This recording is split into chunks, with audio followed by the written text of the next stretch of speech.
Going on, guys? Just gonna do a quick betting recap for UFC Vegas 46. Starting off the year well, hit all of the channel bets. So great green bean edition. It's the disaster edition from a couple weeks ago. That Font Aldo card, I still have PTSD from that one. But this was also my first time tracking profit through a third party.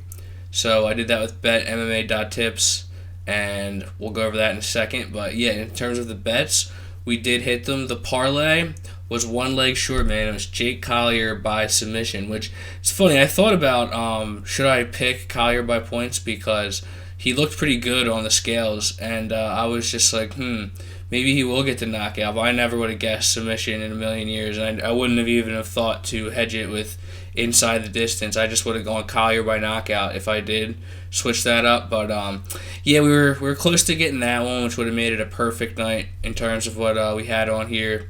But yeah, I'll just go over the bets real quick. So we had 2 units on Slava Borshev money line at -180. It was initially supposed to have Saiji Cube Kakrmana. It was going to be a doubles parlay, but that fight got canceled, so it just became straight up. And then 0.6 units on Royval money line, Jake Collier money line. That came out to +176. And then the time props parlay, McGee Brahimaj fight to go the distance, and Giga Cater fight start the third round. Altogether, profit of 2.9 units. So again, awesome. And I'll just show you on MMA, whatever it is, bettips.mma. There you go. I'll keep the link in the description below for my profile here. But yeah, it's nice when the research pays off.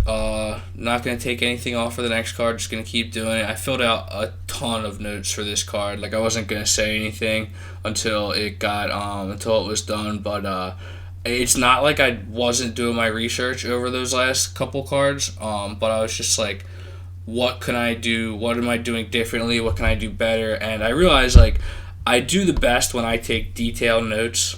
Because, sometimes I'll be watching a fight and I'll be watching intently, at least over the last couple weeks before this card, and, I'd be watching it, I'd be putting the time in, but I wasn't taking detailed notes.